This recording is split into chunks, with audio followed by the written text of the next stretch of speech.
아모스가 본 이상이고 또 환상이에요.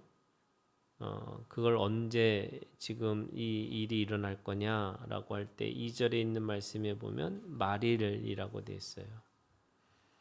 그러니까 말일이라고 하는 것은 이 모든 세상의 마지막 날 이렇게 얘기하는 거죠. 그 마지막 날은 결국에는 여호와의 날이 됩니다. 그러니까 그 마지막 날이 여호와의 날이 될 것이다. 12절에 그랬죠. 대저 만군의 여호와의 날이 이렇게 됩니다. 그러면 마지막 때가 여호와의 날이라는 건 뭐냐?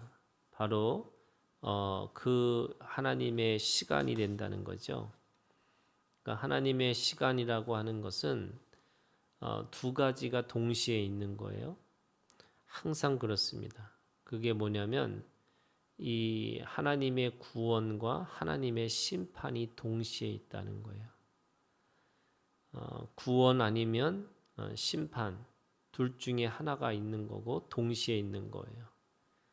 그러니까 하나님의 구원에 있는 들어가는 자와 또 심판에 들어가는 자가 이게 완전히 동시에 일어날 것이다 이렇게 말씀하고 있는 거죠. 그래서 말일에 보고 있는 이사야의 환상이 뭐냐? 평화입니다.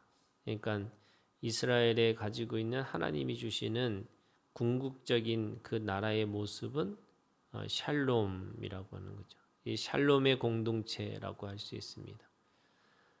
이 샬롬이라고 하는 것은 오늘 말씀해 보니까 이 세 가지로 나타나요. 그게 2절부터 4절에 있는 말씀에 그 샬롬의 공동체라는 겁니다.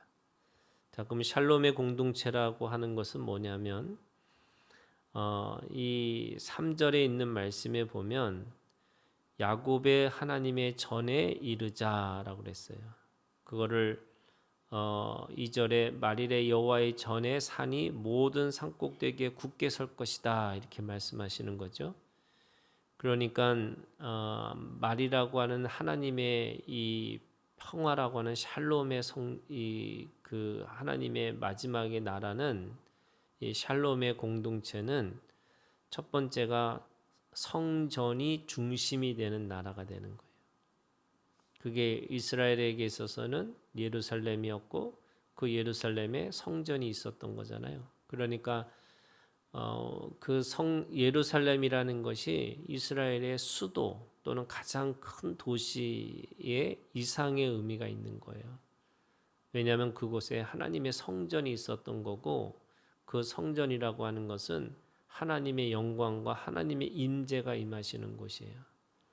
그러면은 하나님의 성전이라고 하는 이 성전이 이 하나님의 평화의 중심이 되는 거죠.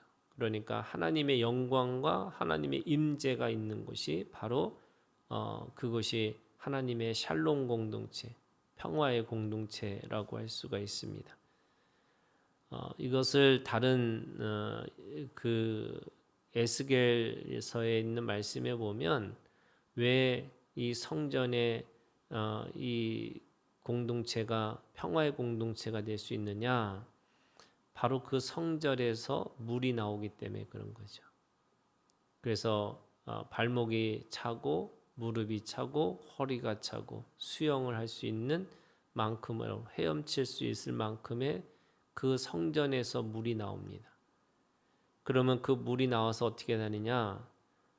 이 샘물에서 시내가 되고 시냇물이 결국 강물이 돼서 또 그것이 바다와 같이 큰 그 도시를 이루고 또 이 생명이 그 안에서 식물도 자라고 또 어류도 생기고 또 그 안에서 이 사람들이 풍족하게 부유하게 살아갈 수 있는 그런 먹을 것이 생길 수 있다라고 얘기하는 거예요. 그런 의미에서 이 샬롬의 공동체는 말씀 성전으로 이루어지는 그런 공동체다라고 얘기하는 거죠. 두 번째는 그래서 그 성전이 이 3절에 있는 말씀에 보면 율법이 시온에서부터 나올 것이다. 그렇죠? 그 성전에서 뭐가 나와요? 물이 나오는 게 물이 뭐냐면 율법이에요. 말씀이에요. 그래서 여호와의 말씀이 예루살렘에서부터 나올 것이니라 이렇게 얘기합니다. 그러니까 그 성전과 말씀이 동시에 있는 거죠. 그래서 말씀의 공동체입니다. 이 샬롬의 공동체는 하나님이 원하시는 평화의 도시는 평화의 나라는 바로 말씀이 중심이 되는 거죠. 세 번째는 이 4절에 있는 말씀에 그가 열방 사이에서 판단하시며 많은 백성을 판결하시리니 무리가 그들의 칼을 쳐서 보습을 만들고 그들의 창을 쳐서 낫을 만들 것이며 이 나라와 저 나라가 다시는 칼을 들고 서로 치지 아니하며 다시는 전쟁을 연습하지 아니라.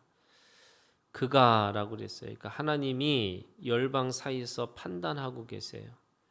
그리고 그 사람들에게 진정한 판결을 하시는 거죠. 그러니까 하나님의 왕이 이 왕이신 하나님이 그 모든 것들을 평화롭게 하실 것이다 이렇게 얘기하는 겁니다. 그러니까 이 평화의 나라는 그 안에 성전과 말씀과 왕이신 하나님의 판결이 그 안에 있다라고 얘기하는 거죠.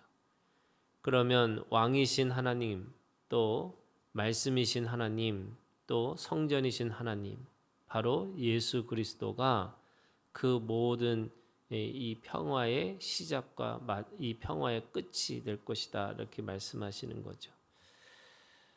5절부터 이 마지막까지는 그런 의미에서 동시에 뭐가 있느냐? 심판이 있는 거죠. 그러니까 하나님의 구원의 평화의 나라가 있다면 거꾸로 하나님의 심판의 그 시간이 됐다라고 얘기합니다. 그 심판이라고 하는 것은 5절에 있는 말씀에 이렇게 야곱 족속아 오라 우리가 여호와의 빛에 행하자. 그러니까 이 빛은 이 두 가지죠. 하나는 생명을 주는 빛이고 동시에 이 모든 이 것들을 심판하는 그 광선의 빛이죠. 그러니까 빛이 똑같이 심판과 구원이 동시에 있는 겁니다. 그러면 빛에서 해가서 보니까 뭐가 일어나느냐? 이들의 죄가 낱낱이 드러나는 겁니다.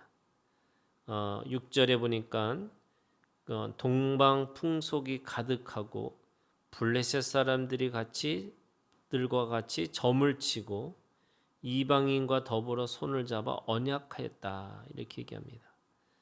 그리고 그들이 가지고 있는 은금 또 그 다음에 보화 그리고 마필 병거 그 우상 그 모든 것들이 다 크고 다 부유하고 다 뭔가 있어 보이지만 결국에는 그것도 다 아무것도 아니다라고 얘기합니다.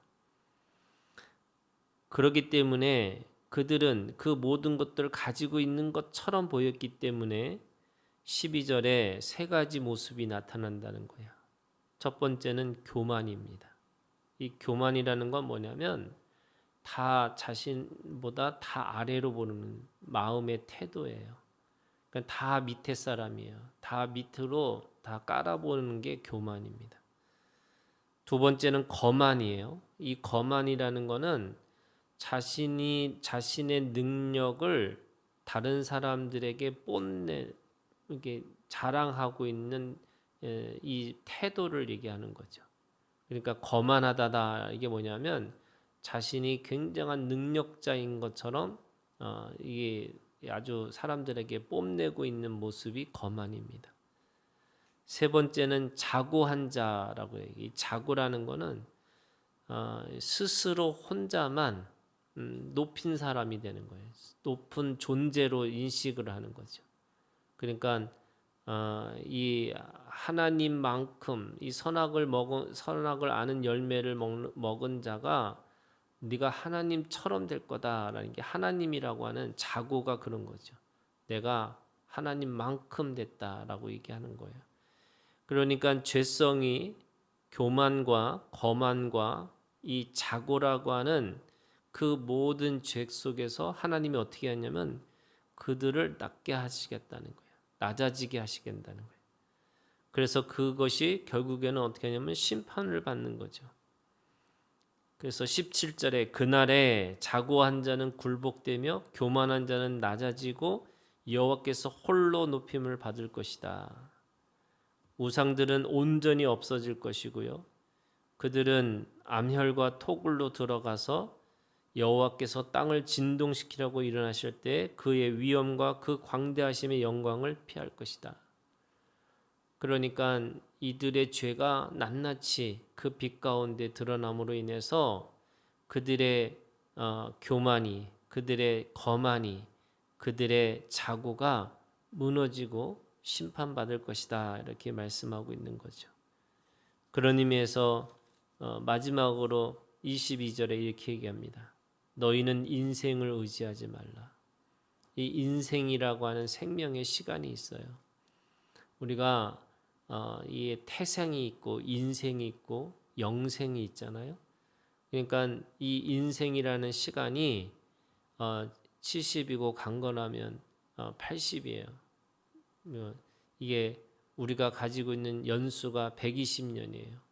그 인생이라는 그 짧고 짧은 시간 속에서 자신이 뭔가 있다고 생각하고 교만하고 또 다른 사람에게 자신의 능력이 대단한 것처럼 거만하고 또 스스로 하나님처럼 행세하고 있는 이 자고라고 하는 이 죄가 그들에게 아무것도 아니라는 거예요. 그래서 그의 호흡은 코에 있나니 샘할 가치가 어디 있느냐. 그 호흡이 끝나면 인생이 끝나는 거잖아요. 그러니까 그 호흡이 결국에는 어떤 것도 이게 연장할 수 없고 또 어떤 것도 그거를 자기가 영원할 수가 없는 겁니다. 여러분 모든 이단들이 결국에는 자기가 하나님이라고 그러지만 그 코에 이 호흡이 끝나는 순간에 그냥 세상에 있는 모든 보통의 사람들처럼 죽어가는 거잖아요. 그러니까 죽음이라는 게 우리에게 주시는 이 겸손함이 있는 거고요. 여호와의 날이라는 게 영원한 죽음 앞에서 모든 인생들은 겸손할 수밖에 없는 겁니다. 오늘도 주님이 주시는 이 여호와의 날을 우리가 믿음으로 받아서 하나님이 주신 평화를 누리고 살아가는 거고, 우리가 만약에 그 여호와의 날을 기다리지 않고 살아가면 결국에는 우리들의 인생도 아무것도 되지 못한다. 그래서 심판과 구원이 동시에 있다면 여러분 구원의 길에, 구원의 자리에 우리가 그렇게 앉아 있는 오늘 우리가 되기를 주님의 이름으로 축원합니다.